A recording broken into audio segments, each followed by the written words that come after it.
Today on Great Chat, we grapple with the wave of tech leaders who are trading mystique for distribution and engagement maxing. Is this the new world and we're just boomers? I'm Ashley, and I'm joined by Helen. Great Chat is brought to you by Mercury, radically different banking loved by over 300,000 entrepreneurs. We use Mercury to run this podcast and love recommending it to other founders and fund managers. It's free to get started. Try it for yourself and visit mercury.com to learn more and apply online in minutes. Hello. Hello. Oh my goodness. Did you see that our good friends at Anthropic pushed the Fable access deadline once more? Yes, I'm using it nonstop and it's good. I don't know if it's 50% better, but it's good. When we recorded last week's pod, it was like the last chance to use Fable within your existing paid cloud plan. And then right after we recorded, they extended it to the 12th. You know, my husband's like, do all your workflows, do all your research. I'm like, oh my God, okay. Wait, and then, Gabe was like that? Yeah. That's so funny. Yeah. He's very worried that I'm not using my plan properly. He's like, well, do you have any automations? I'm like, yes, I have automations. But are you guys on a family plan? No. Oh. Hell no. I keep my relationship with Claude and ChatGPT private. That's right. We are not in an, well, I guess I was going to say we're not in an open relationship, but I guess we are. But I have a lot of respect for Anthropic comms, and they've done some beautiful marketing and gotten a lot of kudos. But this just kind of feels messy. I'm like, come on, yeah, I'll take more Fable access, but what is the end game here? This is just, it feels kind of reactive to maybe what ChatGPT is doing or Meta is doing. And I just want some clarity. Whatever little tiny scrap of clarity you can give me about the future, I will take. That's funny. I didn't think about it through this lens of you're going to lose Fable access. What are the next 5 moves you make? When they announced that cities were going into lockdown during COVID, that whatever day that was in March, it's a fun icebreaker question I would ask is when you found that out, what was the move that you made? What was the final, you're okay, the city's going to lock down tonight at 9 p.m. or whatever. What did you decide to do? We went out for sushi. We were this might be the last chance to eat sushi in a long time. Okay, so I went to Flora Grub Gardens, if you know what that is in San Francisco. I do not know what that is. I panicked and I went to a nursery and I bought some plants. Oh, that's so wholesome, Helen. I don't know. I feel that's a good instinct. I was I need my raw fish, but I will not be preparing myself. Yes. So Angela jumps on the group chat and she's like, did you guys see the Anthropic ad? And we're like, and I was driving and I think most people, they saw it for the first time during the quarterfinals between Argentina and Switzerland over the weekend, I think. But the ad actually ran a couple days before that, and there was some coverage on it that I completely missed. But I was so excited. Angela got excited about a commercial. I was like, oh, I can't wait to watch this. And she said it was good. She liked it. So she loved it. Yeah, and I thought it was just fine. Did you watch it? I did, but I want to hear your take first. So yes, first I was not knowing anything and trusting Angela fully. I was like, oh yes, this is the golden age of tech marketing. All these AI companies and all these startups are just finally coming around and I'm so excited. And I watched it and I was like, damn it, they just did the same shit. And what I mean by that is I felt oh gosh, I mean, there are some things that I feel are more fundamental sort of inexperienced television advertising moves. It's a 90-second commercial. That's a very long commercial. And so if you were jumping in at any point, you didn't, or you left early, you didn't know whose commercial it was until the very end where they just had Claude as the end card. And it's wow, you spent all that money for most of that commercial to air and have no idea who to attribute that to. So that was tough. And then the second one was, it was beautiful cinematically. I think people loved the music, but if that was a Gemini ad, it could have worked just as well. If that was a ChatGPT ad, could work just as well. And that's really hard. You're spending all that money to advertise, not your own company, but your category. And so, it kind of messed that one up. I thought the URL was strange. It was like hard dash questions. Already Claude is like kind of hard. Some people don't know how to spell it. And if you're airing it, people don't know it has an E at the end. Pro tip for our listeners. yes, and it's a mass, and it's a, you're deciding to buy this big media package to do like mass, market awareness. Like it could be the first time they ever heard of Claude. So it was sort of tough from a lot of those like standpoints. And then, full disclosure, like I don't think I've made it any secret that like I'm such a Claude loyalist. Like, since Great Chat season 1, I've been loyal to Claude, but I don't know. It was just a little tough for me. And then I read a little bit about it. So they got 120,000 people submitting questions for like what kind of questions they would ask. But then it was like they were too on the nose, like kind of heavy-handed on the editorializing of picking which questions made it into the commercial, because it's like, let's find all the questions that hit our corporate communications talking points around like safety. And it was just like, maybe we should describe what the ad was like for people who haven't seen it. Because the sort of tagline was, "There's hope in hard questions." And it felt like what Claude was trying to do was like tackle some of the big critiques / fears around AI head on, right? Like, what happens when AI takes all the jobs? Who makes sure that this thing doesn't go too far? And like they were flashing these images of like a graveyard. So it was very dramatic. And I actually didn't know the backstory in these questions. So it sounds like they solicited them. And then I think I did see that they actually had the people who asked the questions like read them for the audio. And so it was like a different voice for each question. It was a very dramatic, heavy ad that then tries to take you on a journey where it's like, oh, there are all these hard questions, but like actually AI can be amazing for people. And then, and then it ends with like, reveal, this is the Claude ad. Yeah, it's hard because I think we've talked a lot on this podcast about how we need the leaders in these of these massive AI companies to like actually engage with these questions and not just have doomsday narratives and actually like speak to the broader public about what to expect and what are the reasons for optimism and, without gaslighting people or giving false hope. And I felt like this ad was like actually very surface level. Like they get points for engaging with the hard and questions, acknowledging. but I didn't feel like any of them were actually like answered. Yeah. And so that felt like a miss to me. It was almost like a, look, we're willing to tackle the hard topics, but they weren't actually tackled. They were just acknowledged.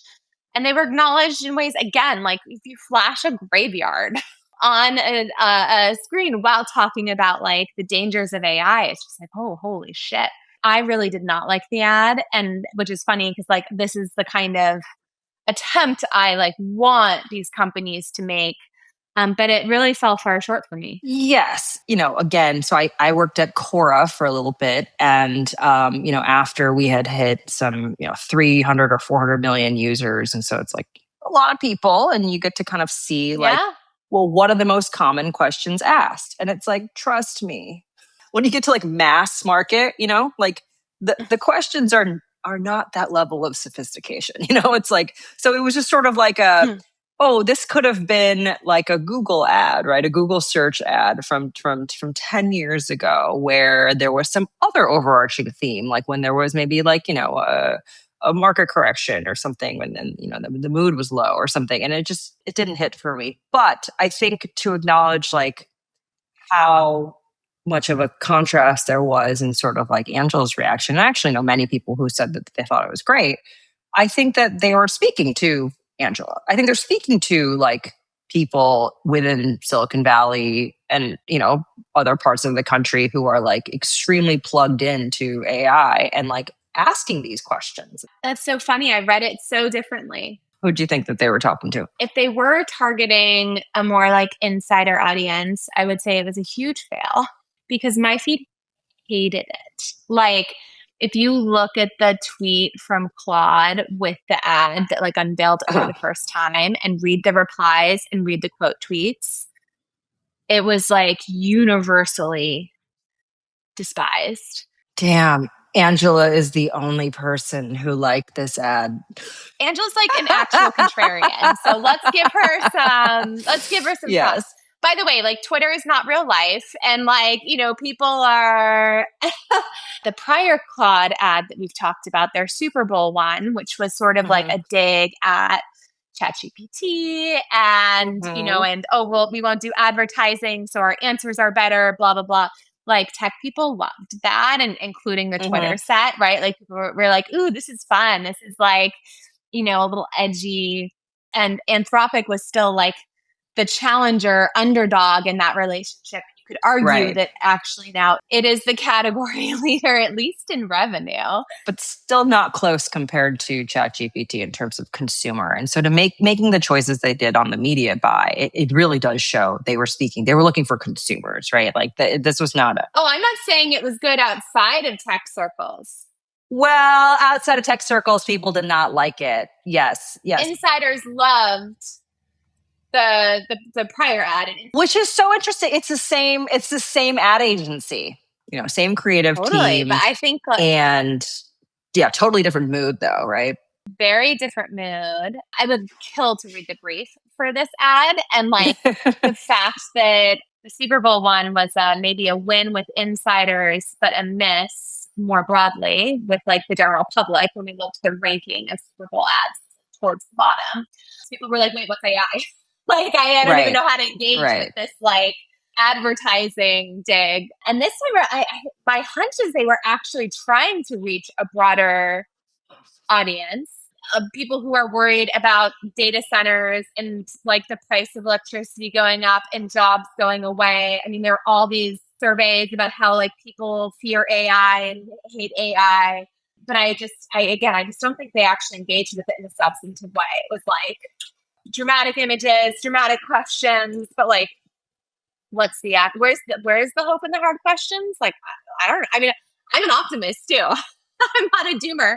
And I was like, the ad made me kind of bummed out. So.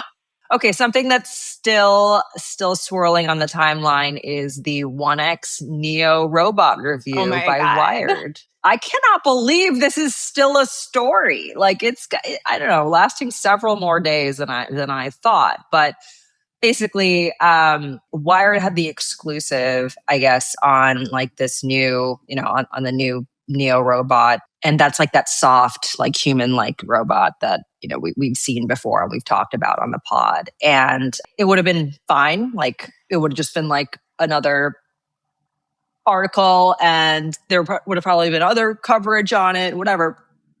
But the founder took to X and said, I feel betrayed. Like we gave the exclusive to Wired and they sort of twisted the story and they're sort of talking about how it's sexualized and it was long. And, I think I forgot who, maybe it was Angela asking for our reactions on this one. And mine was just sort of like, I think he knew exactly what he was doing because it's Twitter. We've already seen, sort of a Wired backlash just in 2026. And deservedly so in some of those cases. But this one, I was just sort of like, okay, like if you give someone your exclusive, like rule number one is you have no idea how that's going to turn out. That is the sort of thing that you trade when you give someone the exclusive. And so he's jumping on pretty much immediately after the article came out, right? Like none of us had read it.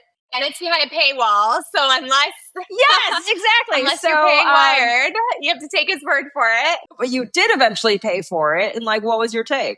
I didn't pay for it. I okay, you got a copy of it, yes, some archive thing, which I like shared that link too, and I was informed by someone in media that like they don't like it when people share those links, and I'm like, I don't care. Like I can't pay for all of these publications. That's right. Okay, I have a really fun fact check for you, Helen, live.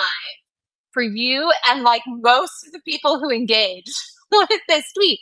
this guy is not a fucking founder. He is the VP of marketing, design, and product. And like, I think the whole thing reads so differently if you're like, oh, it was your team that fucked this up. I was like going to say, out. wait, that seems really likely that comms reports to him, right? 100%. And he throws his comms team under the bus in the tweet. And it was so funny because I'm one of the few people who like decided to read the full article.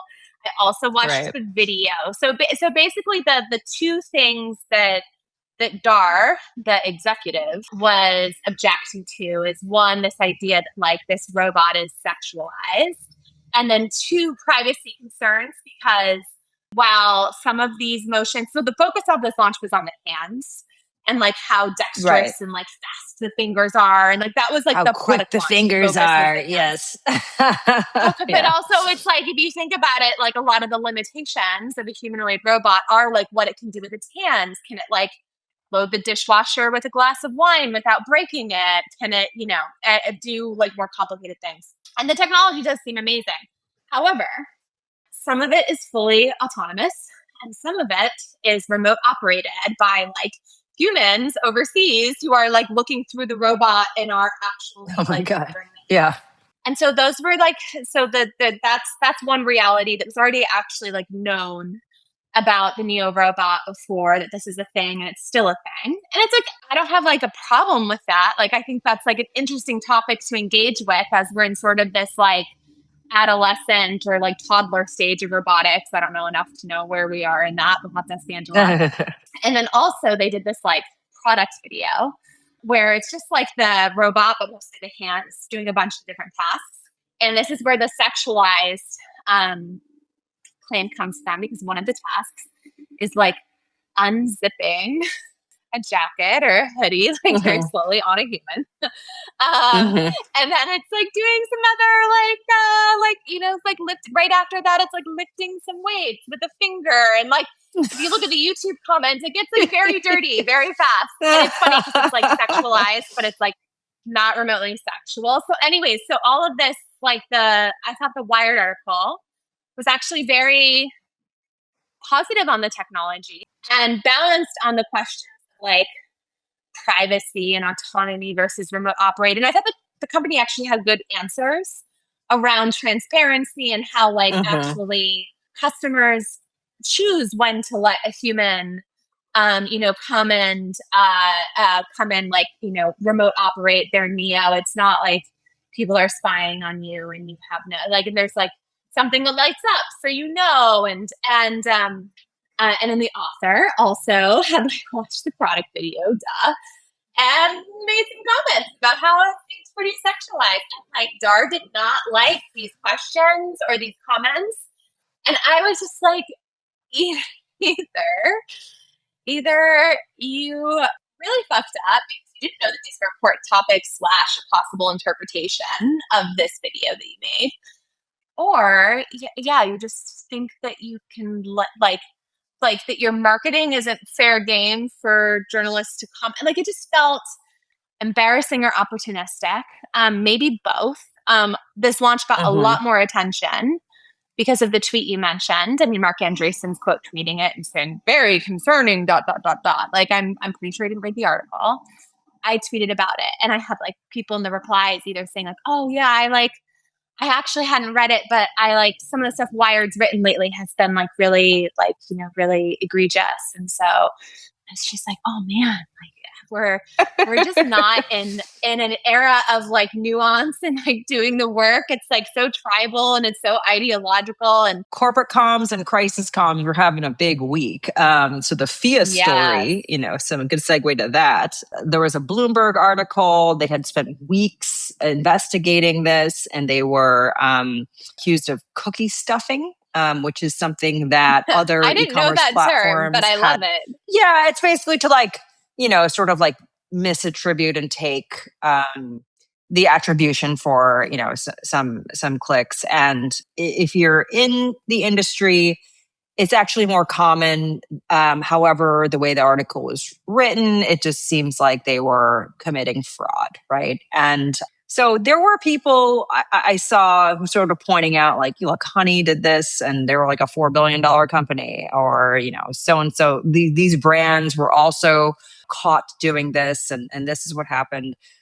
But I think the Phoebe Gates being, having the name, like, it was just sort of like a very clicky article and one that took off like wildfire. And the thing that, and Ashley, I'm very, very interested in your take on this one, but I think the sort of like knee-jerk reaction I had was, okay, cool, like crisis comms mode. Like, what, they're very well funded. They have great advisors. Like, what are they going to do? Because it seemed like they really leaned into, because, people pointed out, like, well, they really set themselves up for criticism when they like created like a Coachella poster to like announce all of their celebrity investors and all these things. So people were having, Sweeney on your cap table. Yeah.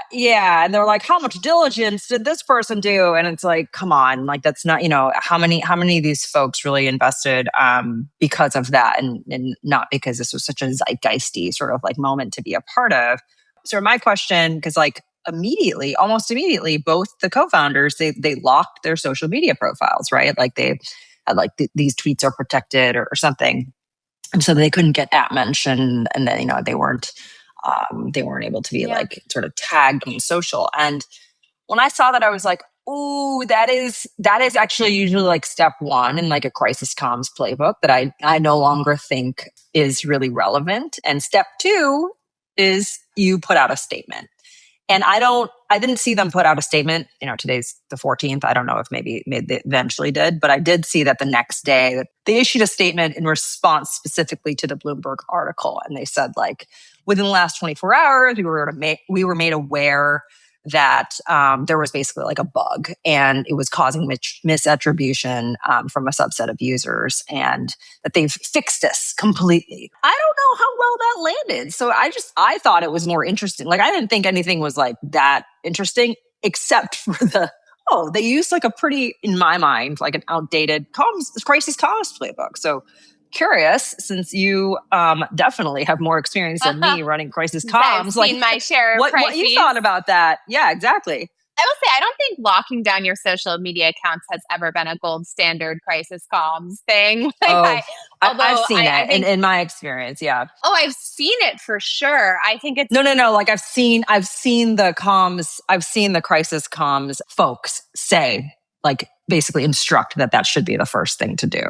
I've dealt with this at companies, and then like, guiding companies, and it almost always just makes people angrier if they can't engage. So that feels, that I guess I disagree with that playbook, even in a prior era. A 2026 playbook would be to like say nothing, be totally unapologetic, and then like announce your next revenue milestone or your next like valuation increase. I thought the statement was a huge mistake because it was just trust eroding. Like, either no one is going to believe that you were accidentally like you accidentally had this sort of like cookie backdoor thing. It's not like they treated it like it was a bug, and that is very hard to believe, because to your point, this is actually like a long-standing shady practice in this category. And like Honey was like faced a lot of legal issues and reputational issues over a period of years. Like, this is like a serious thing. And so no one's going to believe they accidentally like, got attribution for, for all these products that they didn't actually recommend. And so to say, oh yes, we were made aware of the bug and we fixed it, either signals that you're lying, or that as leaders, you are like totally unaware of what product decisions are being made at your company. I actually think they would have been better off not commenting, at least, in the context of that article. And so, so I think it hurt them. The interesting thing is the broader conversation around this piece was really about her being Bill Gates' daughter.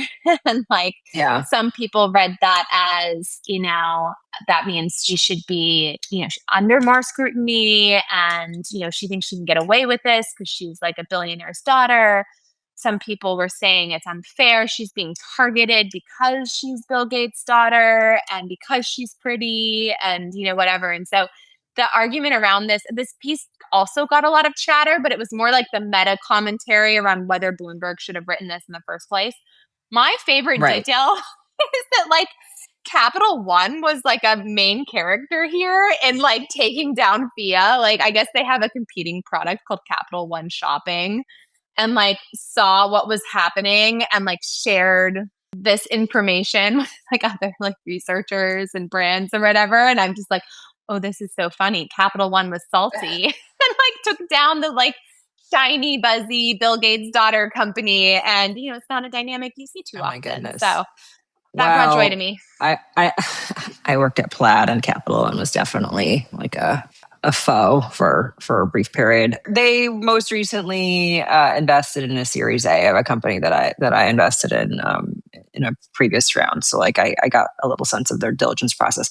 Somebody explained this to me about Capital One, and it made a ton of sense. Capital One was like the kind of original disruptor bank. Like they think of themselves as like this startup bank that like was a disruptor. So like even 20, 30 years later, when there are other disruptors, they're like, oh, hold up. That's so it's just kind of like explains kind of like their ethos and like a lot of the things behind some of the things that they do. I love knowing that because I think of them as like the stodgy brand that's like not on my lawn, and totally. And they're like a challenger brand in their minds. That's hilarious. All right, well, go Capital One. Just like do your thing. A favorite, sort of often discussed character in our group chat at least, is Nikesh Arora. And if his name doesn't ring a bell, he's the current CEO of Palo Alto Networks. He's the former president of SoftBank. And he was a longtime executive at Google. I think he was there for 10 years. And when he left, his title was like SVP and Chief Business Officer. But he essentially ran like global sales. He has been like a new Twitter character for those terminally online and tweeting a lot, engaging with users. He's got a ton of super fans. I mean, I'll count myself as a super fan. Like I've been following his lore for decades now. But the thing that we have been sort of like focused on around this is like individual and personal brands and what makes them powerful over time, and sort of like watching this moment where somebody who I would consider, and many would agree, this like incredible personal brand with a lot of power and a little bit of mystery to them because they're inaccessible, right? And like also, I really want to say, I don't think I'm imagining this.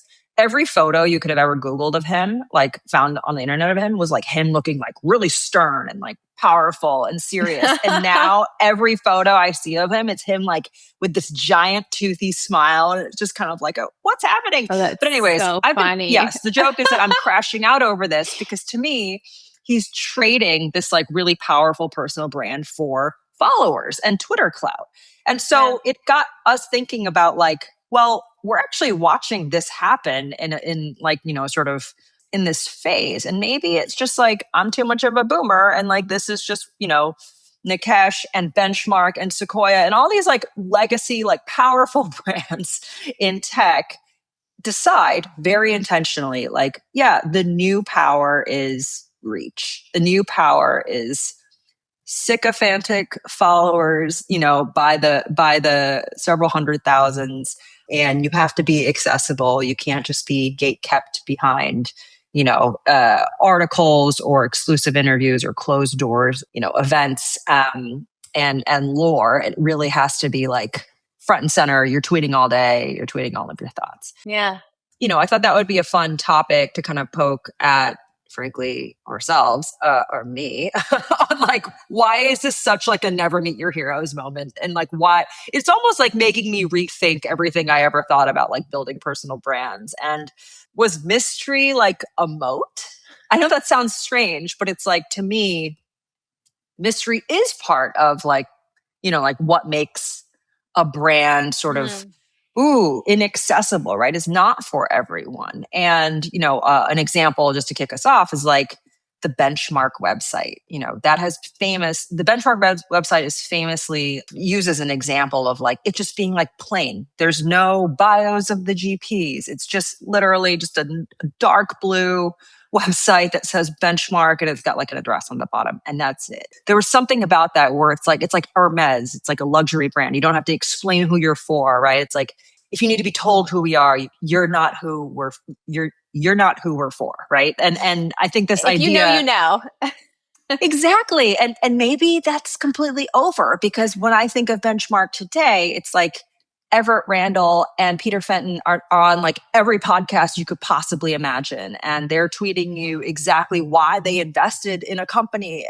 Like there are no mysteries of, I wonder what they would think of this because they're going out and telling you, right? And similarly, like Sequoia is another great brand where like Sequoia, it's Sequoia. And now, in the new era, like the Alfred Lin era, he's extremely online. He's writing long X articles. He's doing push-ups and taking shots before like an interview and a podcast. And it's like, what is happening? But maybe it's just me and I'm so old. But yeah, I don't know. What have you been thinking about this moment? I feel old with you. It's fascinating because usually the value is in what is scarce. When something's abundant, what's the thing that's scarce?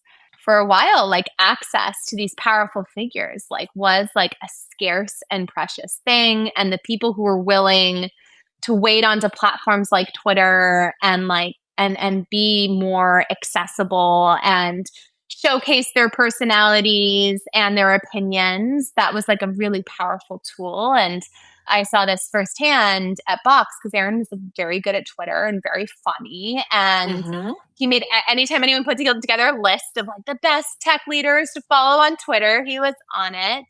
And I think he did a really good job of it. And it was brand accretive.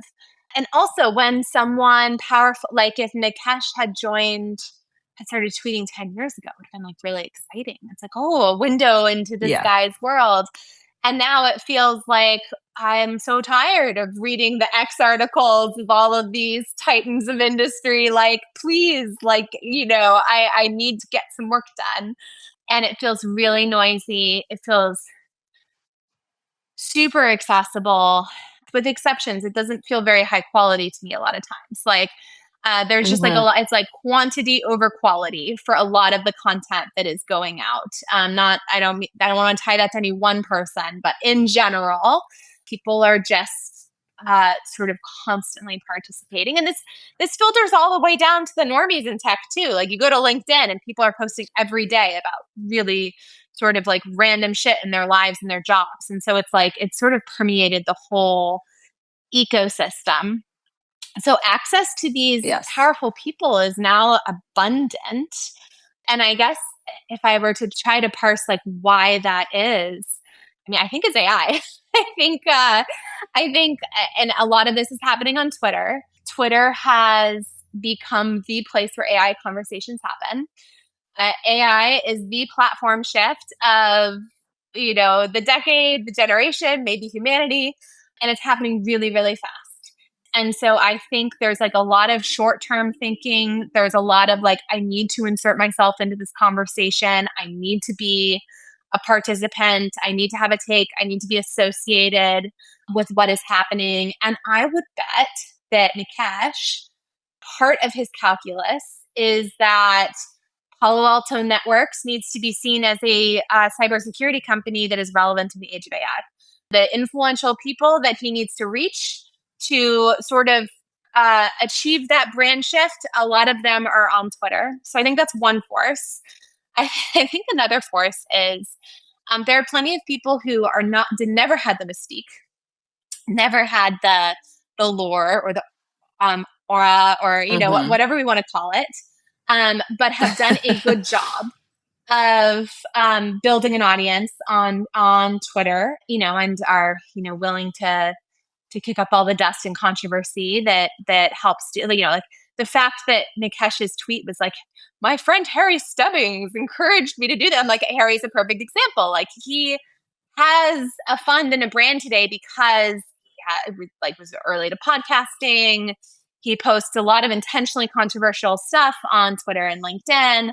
And I think that this group of people, this cohort of people who have built their brands in this way versus like, you know, the Alfred Lins or the Nikeshes who like built their reputations differently.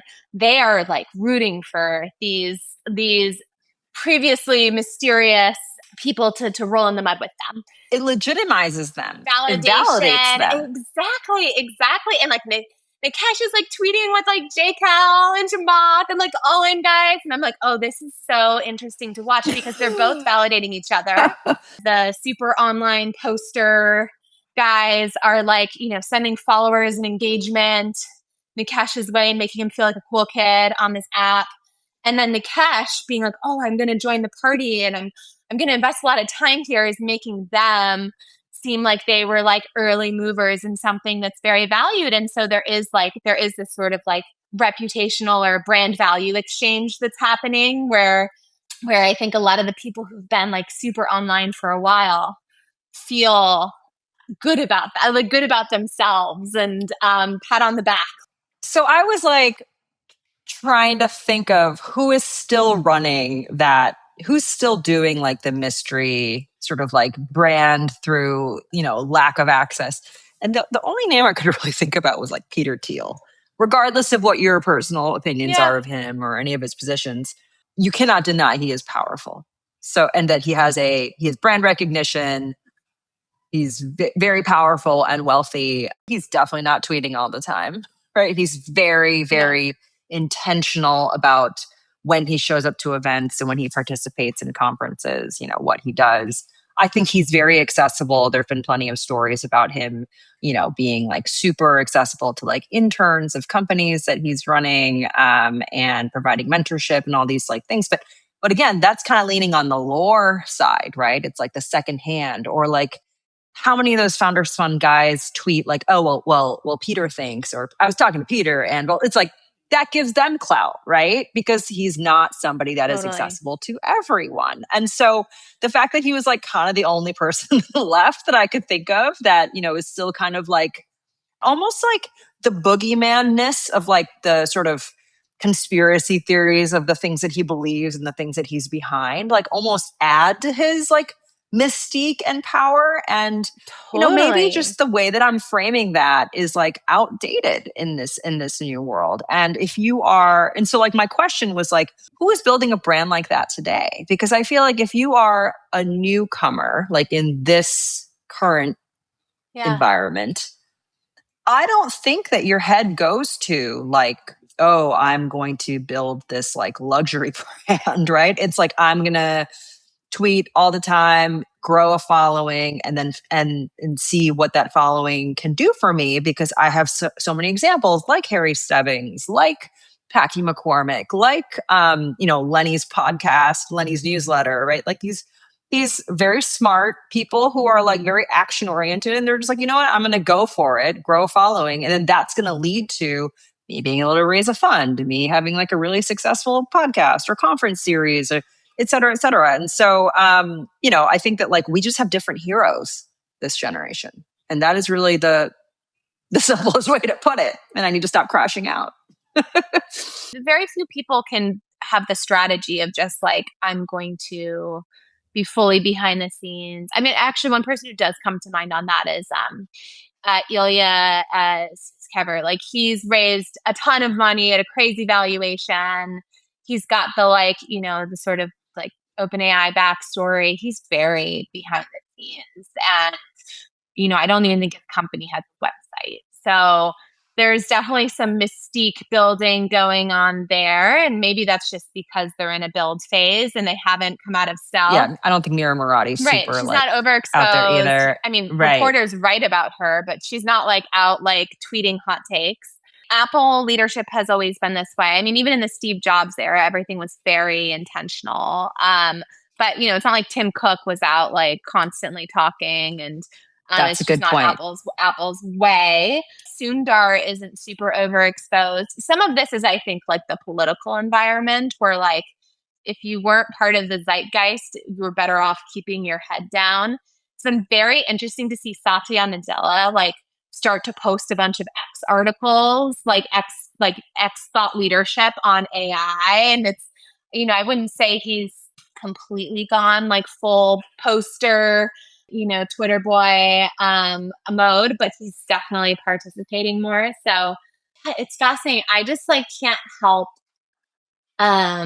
but feel like this is going to work well for a few people, and it's going to be neutral for a lot, and it's going to erode a lot of people's brands and reputations, but they won't necessarily have those feedback loops. Like, I just think you should pick games you can win, and you should understand the risks rewards of those games. And I think there's like a very bandwagon vibe to what's happening now, and everyone feels they need to be out there posting all the time.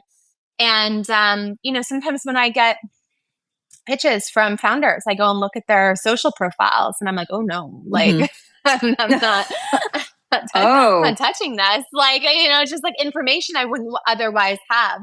Yeah, it can cut both ways. Totally. Or like people deciding where to work, right? And I think you just you don't get that data. Like, my tweets that have gotten the most engagement are the ones where I've gotten the most trouble. Like, the feedback loops of Twitter are very sneaky. And again, maybe we're just in this very short term, like the cycle is moving so fast. The things that used to matter don't matter. Reputations matter less. Brand matters more. Attention over vision, or, well, attention and distribution, right? Attention. Yes. Yeah. Distribution maybe is more important than like distribution. Maybe brand can be bought through distribution. It was sort of like my takeaway. Well, it's like the traditional way you think of brand is different. I mean, all this to say, Ashley, I'm so happy for you and your many Twitter followers. You're like one of my favorite examples of this. I feel like you've grown a really, really authentic following where like you get engagement from real people who are like not bots. And they're oh my God, the bar is so low. Yeah, the bar is low, but that's not what I'm pointing out here. Like, I'm like very impressed with you and your followers. Oh, thank you. Thank you. Well, that might be a good place to end. All right. Yeah, let's end. That's a great note to end on. Yeah, I'll crash out on this a little bit more, as I'm sure by the time this airs, Nikesh will have 1 million followers on Twitter and I will be wrong about everything. Yep. So anyways. It's well on its way. See you next week. Godspeed, Nikesh. Okay, bye. Thank you for listening to Great Chat. Have questions for us? Make sure to submit them at anothergreatchat.com. See you next week.